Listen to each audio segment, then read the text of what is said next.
2009년 1월 21일 오후 7시 6분경 미국 버지니아 공대 대학원생 생활관 구내 식당에 있던 카페는 여느 때와 다름없이 6명에서 한 7명 정도의 학생이 식사를 하면서 수다를 떨고 있었습니다. 그 학생들 중에 한 명이 중국 유학생이었던 25살 남성 주하이양과 22살 여성 양신이었어요. 이 두 사람은 서로 마주 앉아 다투는 기색 1도 없이 무언가 조용히 얘기를 나누는 듯 보였습니다.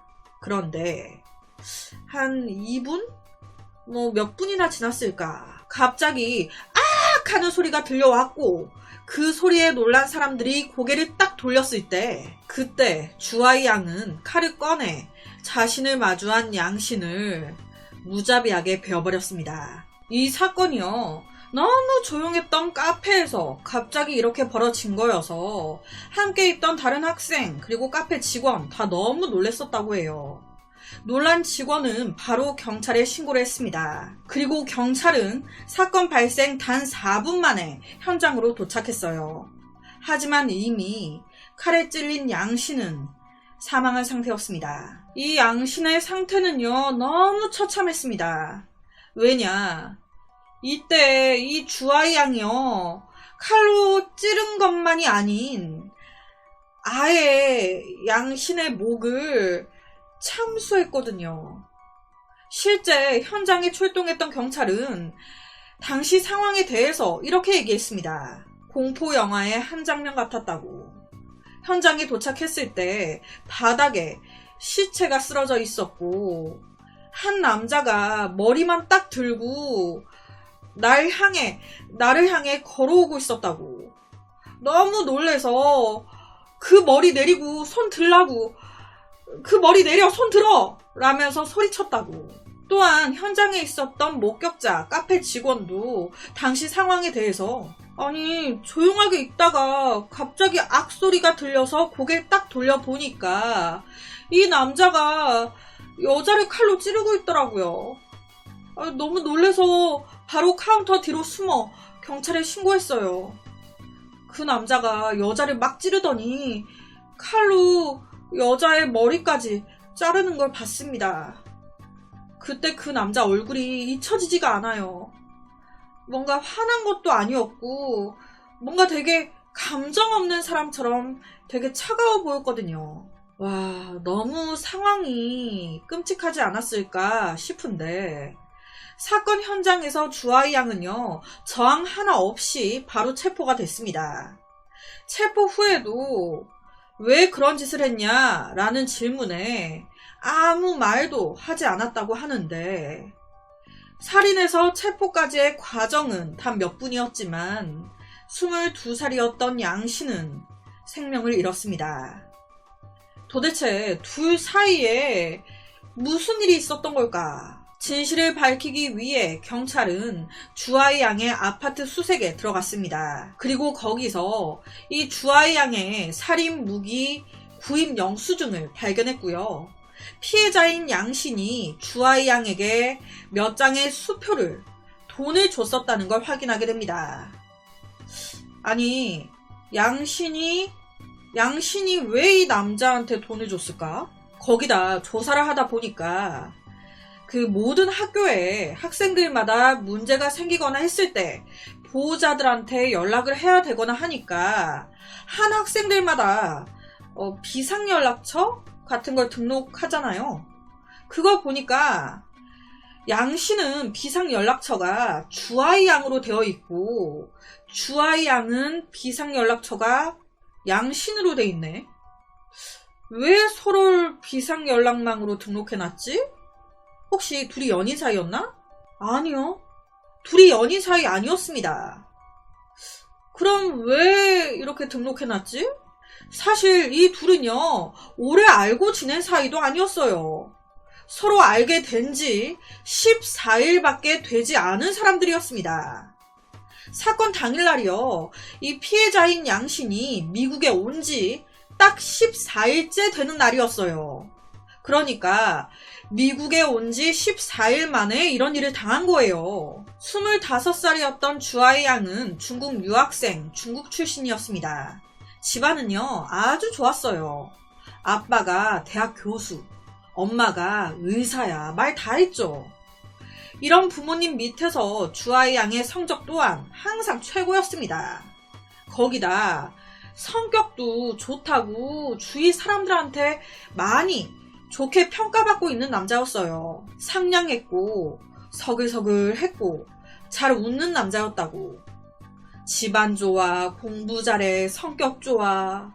그의 미래는요, 굉장히 밝아 보였습니다. 그렇게 그는 농업경제학 박사 과정을 공부하기 위해서 미국 유학길에 오릅니다. 그런데 이게 타국에서 이 유학 생활이 쉽지가 않은 거예요. 진짜 공부 잘하는, 내노라 하는 애들끼리 또 똘똘 뭉쳐가지고 경쟁하듯이 공부하니까 내 뜻대로 성적이 안 올라. 미국에 도착한 후 그는 적응을 잘 못하기 시작했고, 그러면서 점점 불평, 불만이 많은 남자로 변하기 시작합니다. 하지만 크게 성격에는 문제가 없어 보였어요. 불평, 불만만 많았을 뿐 미국에서도 주위 사람들과 잘 지냈었다고 합니다. 예의 바르고 신사적이며 볼 때마다 항상 웃는 얼굴을 하고 있었다. 하지만 성적은 계속 떨어지고 있었어요. 당시에 다니던 미국 대학교의 학칙에 따르면 전 학년 평점 평균이 3.0 미만인 경우 장학금 수혜 자격이 박탈되거나 학업을 중단하고 본국으로 돌아갈 수도 있었다고 해요. 그런데 내 성적이 진짜 아슬아슬한 거예요. 그러다 보니 자신의 선택에 후회하기 시작하면서 엄청난 스트레스를 받기 시작합니다. 아이씨, 괜히 농업 경제학 이딴 거 선택해가지고 이거 미래도 없고 전망도 없고 그냥 다 짜증난다 진짜. 이 상황에서 미국이니까 문화적 차이, 학업은 마음대로 안 되지, 엄마 아빠의 기대는 크지, 심적으로 많이 힘들어졌습니다. 그렇다 보니 주아이 양은 학기 말에도 집에 가지 않았고요. 오히려 부모님한테 휴학을 하고 싶다고 얘기합니다. 하지만 부모님이 반대해요. 큰 문제 아닐 거라고 생각을 한 거예요. 그래서 계속 학교 생활을 하게 됩니다. 일부 사람들은요, 이런 스트레스를 양신에게 푼 거 아닌가? 라고도 말을 하는데, 반대로 이 양신 22살이었고요. 이 양신의 집안도 좋았어요. 캐나다 유학을 가서 공부를 했고, 거기서 학사 학위를 마친 뒤에 버지니아 공대에서 회계를 공부할 기회를 얻어 2009년 1월 8일 미국에 도착한 여자였습니다. 당시 양씨는요, 이 미국 길에 익숙하지 않았고 뭔가 좀 도움이 필요했어요. 뭐 집을 얻는 거라든지 미국 이리저리 길이라든지 등등. 그래서 버지니아 공대 선배들한테 좀 도와달라 도움을 요청했습니다. 이때 손을 뻗어준 사람이 주아이 양이었어요. 주아이 양은요, 너 아직 집을 못 얻었구나. 그럼 집 얻을 동안만 우리 집에서 지내. 자기 아파트로 오라고 제안했습니다. 이때 얼마나 고마워요. 그러니까 그래도 돼요? 감사합니다. 그렇게 이 두 사람이 한 집에서 같이 지내게 된 거예요. 같이 지내면서 별일 없었어요. 오히려 이때 양신이 되게 주아이 양을 좋게 보게 됩니다. 너무 신사적이었거든. 방 하나 딱 내주고 매너 있게. 이때가 양신이 미국 온 지 얼마 안 된 상태였단 말이에요. 일주일도 안 된. 그러니까 자기 학교의 비상 연락망을 서로 꼴로 해놨던 거예요. 주아이 양은 양신, 양신은 주아이 양 꼴로. 그렇게 같이 지내면서 이 주아이 양 또한 양신에게 좋은 감정을 느끼게 됩니다. 보시면 양신이 이뻐요. 그래서 주아이 양은요, 서로 알게 된 지 며칠 되지도 않았는데 고백을 합니다. 양신, 나 너 좋아하는 것 같은데 우리 사귈래? 하지만 이때 양신은요, 거절해요.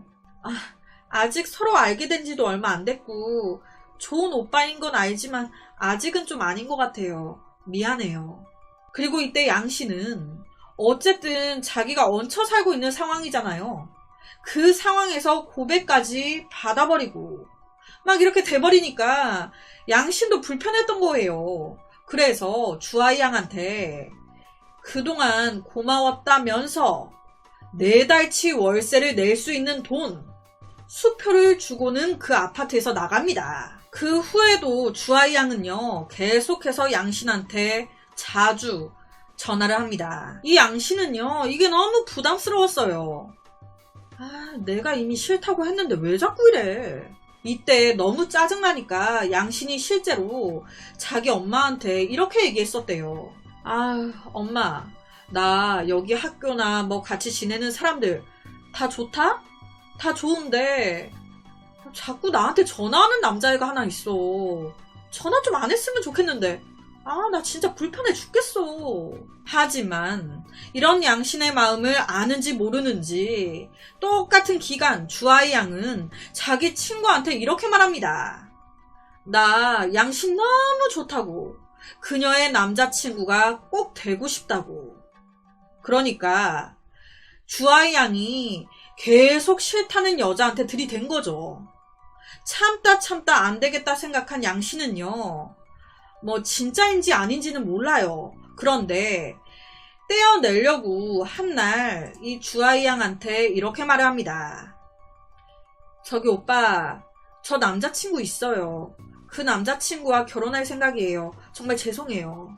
이 말에 주아이 양 완전히 충격을 먹은 거예요. 남자친구가 있다고?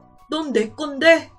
넌 내 여자친구가 될 몸인데 누구랑 사귄다는 거야? 누구랑 뭐래? 내가 가질 수 없으면 아무도 널 못 가져. 그래서 그 얘기를 들은 날 바로 칼 3자루와 망치 등 살인 무기를 산 겁니다. 다른 남자 품에 안긴 널 가만히 둘 수가 없다고. 그렇게 사건 당일 주아이 양은요 양신에게 무려 12번 이상 전화를 겁니다. 목적은 하나였어요. 만나자. 할 얘기가 있어서 그래. 잠깐이면 돼. 우리 학교 구내 식당에서 보자. 올 때까지 기다릴게. 그렇게 2009년 1월 21일 오후 7시경 이 두 사람이 구내 식당에서 만나게 됐던 거예요. 이때 주아이 양은 다시 한번 마지막으로 물었습니다. 너 정말 남자친구 있는 거 맞아? 거짓말이지? 괜히 나 떼어내려고 그러는 거 아니야? 내가 그렇게 싫어? 내 사랑 좀 받아주면 안 돼? 이 말에 양신이요 한 번 더 거절을 한 거예요. 선배 정말 몇 번을 말해요. 저 남자친구도 있고요. 결혼까지 할 거예요. 정말 미안해요. 이 말이 끝남과 동시에 둘 사이에 침묵이 흘렀습니다. 그러다가 갑자기 느닷없이 칼을 꺼내 들고 양신의 목을 갖다 찌른 겁니다. 갑작스러운 공격에 놀란 양신이 목을 부여잡고 고통스러워하자 바로 뒤이어서 그렇게 사랑한다던 그렇게 좋아한다던 양신의 목을 그냥 다 잘라버린 거예요. 참수. 그리곤 그 목만 딱 들고 서 있다가 경찰한테 잡힌 겁니다. 너무 사랑한다며. 그런 여자를 어떻게... 이게 사랑입니까? 그렇게 22살 양씨는 주아이 양의 손에 비극적으로 죽었습니다. 14일 딱 알게 된 남자한테 미국 온 지 14일 만에 이게 무슨 일이에요. 경찰에 체포되고 나서 입을 다물고 있었던 주아이 양은요. 범행 동기에 대해서 딱 이렇게만 얘기했대요. 나는요. 그녀를 너무 사랑했는데 그녀를 가질 수가 없었어요. 그래서 죽인 거예요. 이 양씨는 집도 좋았지, 거기다 공부도 잘했지, 생각도 얼마나 어른스러웠는지, 집이 잘 사는데도 집 도움 안 받겠다면서 아르바이트를 쉬지 않고 했었대요. 되게 검소하고 명품 관심 없고 쇼핑도 일절 잘 안 하고 돈도 잘 모으는 그런 여자였다고. 그 앞서 그랬잖아요. 양신이 주아이양 집을 떠나면서 4달치 월세 정도의 큰 돈을 주고 갔다고. 그 돈도요, 자기가 1년 내내 대학 유학생활 하면서 일해가지고 모은 돈이었대요. 그 돈을 주고 간 거였는데 그런 여자를 14일 알게 된 남자가 체포된 이후에 주아이 양은 감옥에서 극단적인 시도를 했습니다. 목을 이제 맨 거예요. 하지만 죽진 않았습니다. 경찰은 주아이 양의 정신 감정도 진행했어요. 결과는 정상이었습니다. 범행 당시 의식 또렷했고 자기가 무슨 짓을 하고 있는지도 정확히 알고 있었다. 그렇게 2010년 4월 19일 재판이 열렸습니다. 재판 결과 어떻게 나왔을까? 가석방 없는 종신형이 나왔어요. 이때 판사가 주아이 양한테 당신의 죄를 인정합니까? 라고 물었대요. 그랬더니 이때 주아이 양이 되게 가볍게 네, 친애하는 판사님 유죄 인정합니다. 끝. 와, 서로 원래 아는 사이도 아니었는데 그를 알게 된 지 14일 만에 너무 처참하게 가족들 너무너무 충격이 크지 않았을까 싶은데, 그래서 오늘은 미국에서 벌어진 내가 가질 수 없다면 아무도 널 가질 수 없어. 그냥 죽어. 너무 끔찍한 중국 유학생 참수 살인 사건을 가지고 왔습니다.